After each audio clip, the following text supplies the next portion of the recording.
let's jump right into this. There we go. Almost a minute here on the fold. Again, nothing changed. The draft and of course the bans, they stayed the same since this is just a rematch. And the first match went to Gamers2, and still with me, hopefully, Tasty Bacon. Yep, I am here. I was taking a little bit of time to check out the Vainglory Twitter, where they're giving away some ice. Great. But other people are just way too quick at that trivia for me, so I don't think I'm going to be getting any. However, we do see RebelRK in a lot of trouble here, trying to run away from Dingo and Dark Potato as their sort of signature hyper-aggressive early start comes through once again for another first blood. Well done, taking down the first blood here, Radix versus Rebel Troy, and let's see if they start differently, since Rebel Troy is going again for the crystal bit, and Radix again for the energy battery. So exact kick-off here on the lane, and on the bottom, let us go here, because Rebel Bookie is low on health, and RK is joining him. A lot of damage applied to all. There's a scout trap laid down, but Dark Potato might fall. Or no, it is Bookie. It could be Bookie. The Thunder Strike is missing. And RK here, the tank versus the carry, vice versa. There comes at least a bit of a buff. And what is that for action here from RebelLion? Well done. Can they take down Dingo? They can. What a play. Yeah, great job there by RebelLion. You know, Bucky was doing everything he can to try and run away from that, and then RK made the call saying, no, I'm here, I'm Arden, I can shield you, go back in, we can make this happen. And they did just that, able to even up the kill count at 1 apiece. What a phenomenal play, and a great job by Bucky there to trust in his teammate and able to work together and pick up that kill.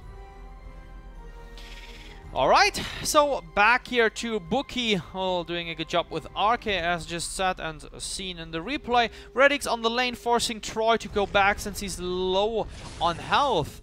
And 25 last hits to Radix, 22 to Troy. Yeah, a bit of an advantage.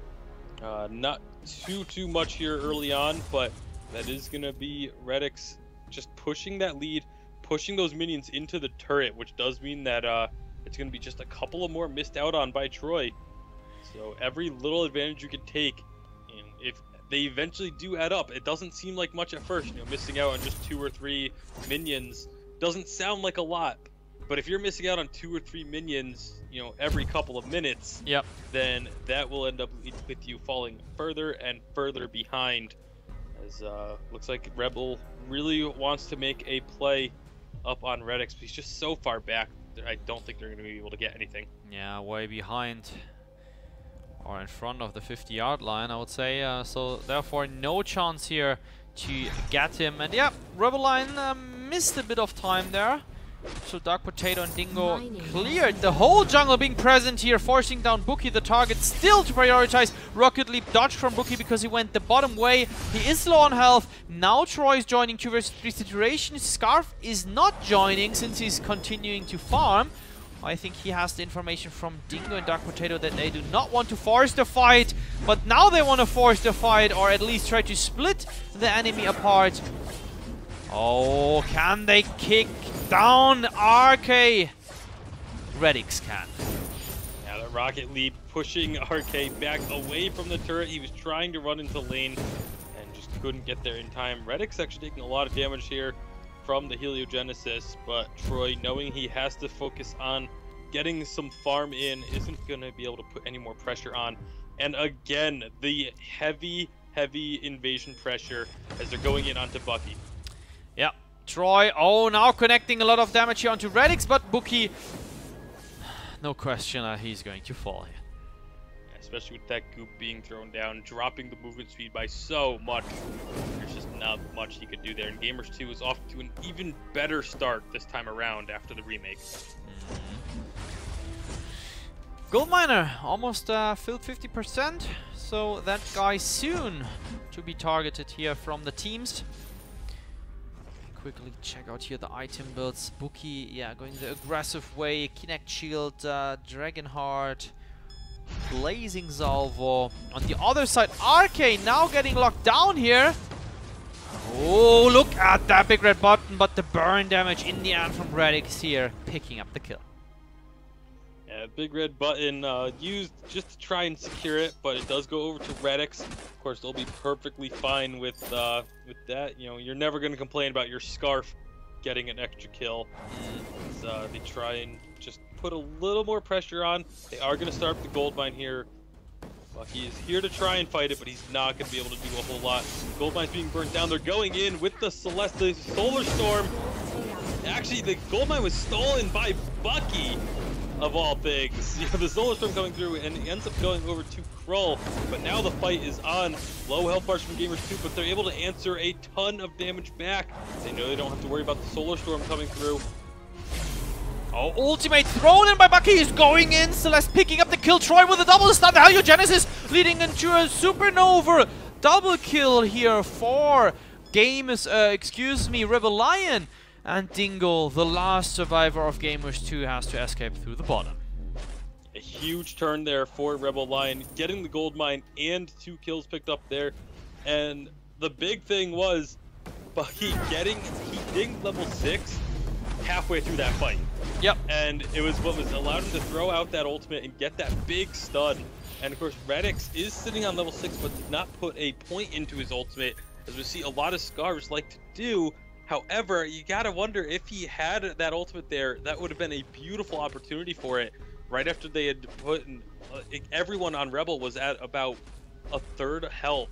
And if that Dragon's Breath were to come through at that time, it probably would have cleaned up the board. But he opted not to level that ultimate, and you know, it may have paid for it there.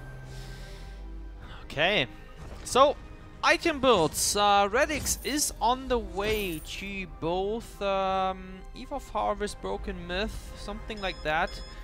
Yeah, there we go. Eve of Harvest just finishing that second. Dark Potato heavily here on the weapon power build, trying to have some defense as well with the reflex block, and Dingo on the way to finish the Fountain of Renewal. Double stun, and the ultimate Dark Potato might fall here. There comes the snipe, and what a snipe here, ladies and gentlemen. Troy picking up the kill onto Dark Potato. 1-0 trade so far, being impressive. RebelLion coming back with a vengeance now. They are going to take out this turret and then immediately turn their attention onto Dingo, looking for the kill. Is that Spectral Smite going to come out? It is not. They are going to let him get away. Happy to just take that gold from the turret, and of course the map control that comes with it. The gold mine, there wasn't really a whole lot of gold earned by Gamers2 by stealing that one away. Really, mostly just for the vision. But it is going to be... Man, that does so much damage from Radix. You know, opting not to put a point in the ultimate just does allow you to level up you get that A overdrived so much quicker, and that's exactly why he doesn't take the ultimate there, just to get the overdrive. They prioritizing the bonus on the abilities over the effectiveness of the ultimate. Okay, so the farm 66 on Rebel Troy, Radix is on 74, slightly ahead, but yeah, we talked about this. It is very important, and the more you continue in tournaments. Oh, this is a bait. Clearly here they wanted to take down Troy with the bait, but there comes the lockdown and the ultimate finishing off here. Scarf, what a great play from the Solar Storm from Troy. 2-0 for RebelLion. Seems like they want to come back and they want to force this third game with an ace from Bookie. Yeah, great job. Of course, Bookie does once again rush the Shiver Steel, allowing him to just stick on an opponent. We saw there, they were just running at the exact same speed as Jewel because of that slow. Able to stutter step right behind her and pick up the kill in the end. And now they take down their second turret of the game. Already 2 turrets down at just 10 minutes is absolutely huge for your map control. Yeah, Rebel Troy having a bit of a problem with Radix, but in the end Radix doesn't follow too far since he had no vision on the enemy. Great stuff, big push as you said, Tasty Bacon, so totally agree here. We haven't seen that, or I didn't see this coming when we watched the first match, and that's very interesting just because of the draft and the ban. We saw here Cool and Celeste swapping the sides. They have been picked first by Gamers2. We don't see any Rona here, so that's very interesting once you're going to swap 2 players. For example, like this Celeste and Cool we talked about. Yeah, can change the whole outcome of the game. Dungeon. I think it's also a strategically change, as they are now putting a lot more focus on the lane as opposed to the jungle. Just information on the side, the game between iPut, there we go, iPut and Angry Panda, seed 8 against seed 21 is starting right now. The first match we actually planned of showing you that one, but we will just jump in after RebelLion and Gamers2 finished off their matchup, and I will keep you guys posted whatever happens. Also, all the matches which happened are already updated, so feel free to check vainglory.com/EU-schedule to get the latest results. Thanks for the update on that. And yeah, we just saw a misplaced gauntlet from RK, which should be followed up somehow from an engage from Gamers2. At least I thought it's gonna happen, but it didn't. At least, well, they have another 80 seconds where the ultimate is not up, and now they're forcing the fight. Dingo with the blast armor on Troy, locking down here Celeste the carry. In the meantime, the fight is going to continue. Redix eating a lot of damage, and there comes the ultimate picking up here. Scarf, 1-0 trade for now. Yeah, really, RebelLion are just playing completely differently from the first game, and it is absolutely paying off. They're going to go for this gold mine. Dark Potato and Dingo need to be careful. That's really risky to go in that far, but they are going to be able to get out of there despite the 2-on-3. But RebelLion, again, 8-4 on kills, and a lot of it has been the focus on the lane as opposed to the jungle. It's Dingo and Dark Potato are so incredibly strong in the jungle, and you don't really want to say Redix is kind of a weak point for Gamers2 because he's far from it, but those two are just so strong that you really want to avoid trying to skirmish with them in the jungle. And so instead, they've just been putting a lot of resources into the lane, into shutting down Redix and putting, getting those 3-on-1, 2-on-1 situations in the lane, which is what they've been able to do. And it's why they've been able to build up this lead that they have of about 3,000 gold and the 2 turrets already taken, because they've just been able to avoid those 2-on-2 skirmishes in the jungle that Dark Potato and Dingo are so exceptionally strong at. 3,500 gold ahead. The gold miner is on a minion candy, and Bookie, yeah, just using the passive here, of course, the great movement speed he has. It's always good for an engage. Yeah, Troy trying to deal some damage over the wall, as we see. At least he revealed the scout trap, and Bookie instantly going here for the the miner, sorry. Just a little bit of gold taken away, and now they're looking for a pick here. Of course, Bucky's going to have the extra slow from the passive, and the great gauntlet stops the rocket leap in midair. This should be Dark Potato going down. It will be Dark Potato going down. Unanswered kill for RebelLion. Yeah, that was a good gauntlet. So RK learned from the last gauntlet drop, seems to be much more or better placed in this situation. Redix going to defend that turret, and in the meantime, very interesting, Dingo having a one-on-one situation with the minion in the jungle. So not looking to defend. Now he's going back to base. In the meantime, Redix and Dark Potato defending their third, soon to be pushed turret. Yeah, Redix having hit level 12, overdriving both of his basic abilities there, was able to clear out those minions so quickly. You see dropping right there, just a W and a Q, clears out pretty much everything.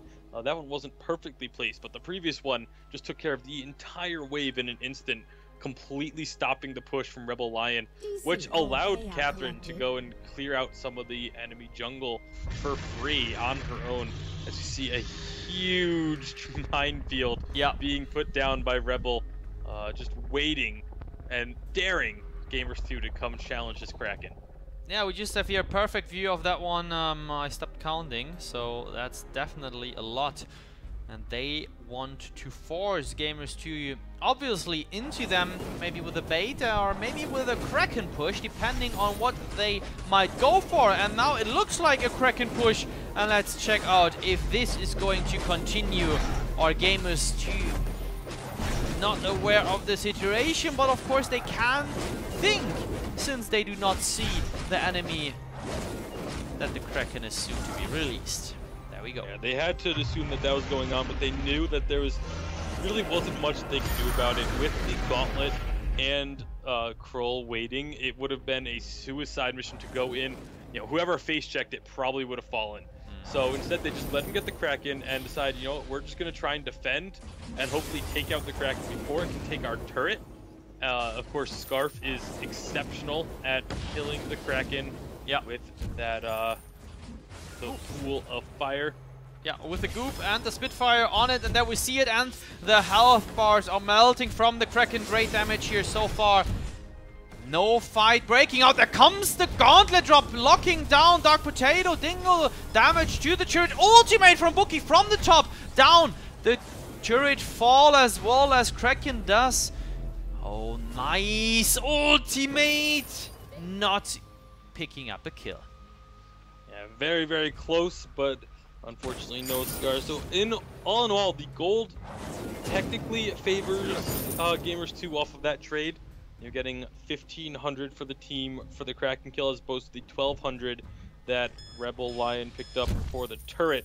However, getting that third turret is so important, opening up the base, and Dark Potato is going to walk into the death bush and should be going down very quickly. Using that Rocket Leap actually gets away, and the fight is going to continue. Rebel Arcade just trying to get onto the backline, trying to slow people. The Goop and Spitfire doing a lot of damage, though. Will they be able to turn this? No, they do get the kill on to Redix. It is now just Dingo and Dark Potato left to defend.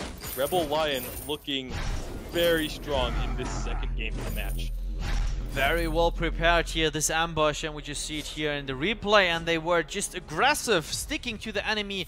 They have 2 Shiver Shields on RK and Bookie, and this is of course what you would like to have, not only to protect Celeste, but also to lock down the target and slow it, providing here stacks together with the Smite from Cool.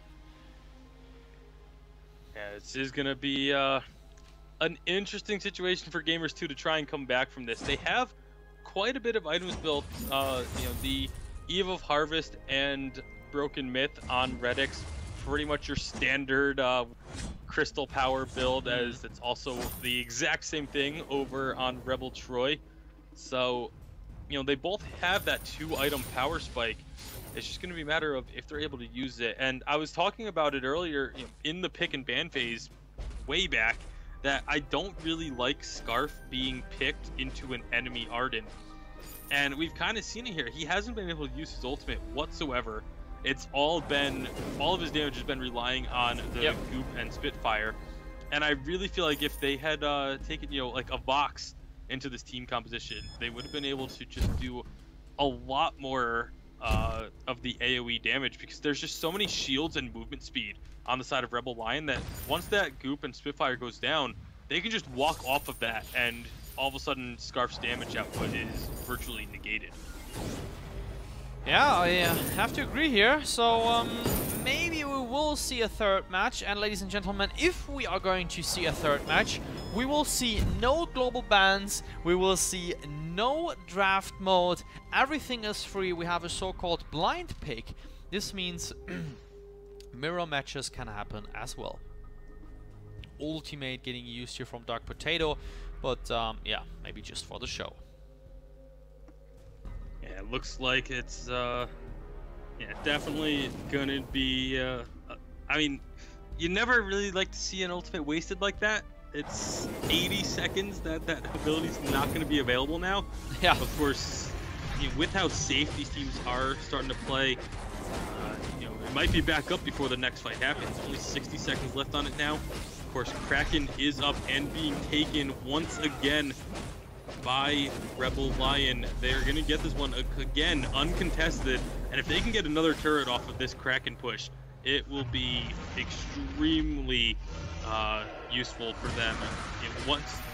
right now with the 2 turrets defending the Vein Crystal, it's pretty easy to actually turtle in your base. But if one of those goes down, it just becomes a whole different story. Can be the final push or not. We will see just in a minute when Kraken is there. And I would like to talk about the other match just in a second after we will see the action here, since this match might be over or not. And parallel, we know that iPoot is playing against Angry Pandas. So Kraken is coming. Block. Yeah. Redix able to avoid the gauntlet and basically make that ultimate do absolutely nothing. But here they go with the Kraken push onto the turrets. So the Kraken might kill the first turret. Dingo is trying to lock down Rebel, and their Redix with the ultimate finally at least some damage to the Kraken, which will fall at least from the explosion from the turret. But earlier as well it does, and RK might fall here to the Heliogenesis, but of course they shouldn't chase. But yeah, Thunderstrike, Dark Potato hitting up. Well, Rebel Troy, well, having Solar Storm up the ultimate, I don't think that we might see an epic snipe. Look at the minefield. This is ridiculous, ladies and gentlemen. No way to walk around that here for Redix. Yeah, of course, now that they have the tier 2 and tier 3 boots, they're going to actually be able to walk through a lot of this minefield without taking too much damage. As we see all of them just getting popped, and only about 3 or 4 of them hit. There are still a couple of them left, but, you know, it's really only super effective to have a minefield like that if you're able to force a fight on top of it in the late game. And Gamers2 just trying to dig in their heels and do what they can to defend their base and keep RebelLion from pushing this to a game 3. Let's see if they can complete the comeback. It was a really good job holding them off. They did lose one of their turrets, and so they only have 1 left, which is very difficult to defend. You know, that 1 turret, if they can just push minions in, of course it loses the extra defenses that it has, and it's able to be burned down very quickly. But we'll have to see if RebelLion, you know, if they decide to try and go for a big push with it. Of course they have both minion mines still under their control, or if they decide to wait it out and possibly wait for a 3rd Kraken, or if they go for really aggressive. They've definitely toned down their aggressiveness as this game has gotten later and later. Exactly. So, which I think is a big mistake. Oh, yeah, can be. At least they are able to farm, so the gold their difference isn't there after 23 minutes. Just a little bit, but I think that's pretty okay for the current situation. And let's talk about the other matchup, which is going on, iPoot versus Angry Pandas Dungeon. Yeah, we do have, surprisingly, in the beginning we saw how iPoot was leading like 2 minutes ago when I noticed you that I have some informations. They were leading by around 1 to 2k gold. This switched around totally into the other direction since Angry Pandas just picked up a gold miner, and they did also pick up 3 kills. They are now 1300k gold ahead of Team iPoot. So it's still quite equal. We are 12 minutes into the game. We'll see about that. It seems very yeah, a very heads up, like they are on the same level at the moment. Can't really say who's going to take it at the beginning. As I said, it looked like iPoot. Gauntlet dropped here from RK. He used the boots just a few seconds before. I didn't want to interrupt there, but interesting. I thought that, yeah, or maybe he thought the team might be a bit closer to him. In fact, that they weren't. So Gamers2 able to get even gold here at the moment. And there comes the blast tremor. Everyone is silenced. You can see this in the bottom left. All items are deactivated. No way to activate them. And there comes the ultimate onto Redix. He is the prioritized target. Everyone is just in there. Double stun, core collapse, ultimate. Everyone is lining up like they want to get killed by this. And Redix here is falling. Dingo might fall as well. Bookie, can he follow up here? There comes the Vanguard. But this could be a crucial push. Yeah, absolutely huge play from Rebel Troy there. The big red button not quite enough to pick up the kill onto RK. And that Solar Storm combined with the Heliogenesis and core collapses, everyone was grouped up on top of each other, and they just ate so much damage. They really did their best to try and survive with the Crucible and Fountain of Renewals being popped, but just was not enough to see very close to full item builds, if not full item builds, almost across the board, as the teams are even at 22,000 gold apiece. So it's seeing a lot of the infusion starting to come out for both sides. This is such a tense moment in the game. Gamers2 is able to defend their base so incredibly well with only one turret remaining. However, it's going to be the minion mine being taken back once again by Rebel, wanting to get this push up. They did, of course, also grab the Kraken. They've been able to get one turret each time with the Kraken, and if they can do it again, that could spell the end of the game. Here comes the gauntlet. Well, Redix able to escape. Well done. I think this can have a good ending for Gamers2, but we will see about the ultimate or the Spitfire Bookie here getting a lot of damage on Dingo. The wrong target it is. It's the tank. Well, at least something. He has to go back and regen, but Redix using here a lot of poke to the Kraken, and now the ultimate as well, going for the enemy. They want to force them to get down, but I don't know if this is the right tactic or not, because Kraken is going to kill off that last turret. They have to take it down. It is a very interesting or complex situation, but they are doing in the end what is right, forcing the Kraken down just in the second here. You see just how quickly Redix and Dark Potato are able to take down that Kraken. Yeah. The crits on the Thunderstrike from Jewel combined with the Goop and the Spitfire from Redix just absolutely annihilate the Kraken. And there's really... the Kraken is almost useless at this point. It's really just giving 500 gold to the enemy team. Yeah, You're able to get half the turret's health down, but that's it. And that's not enough. Like, that is not worth 1,500 gold. Half of a turret's HP. But you look over on the side of RebelLion, they still have all four of their turrets standing.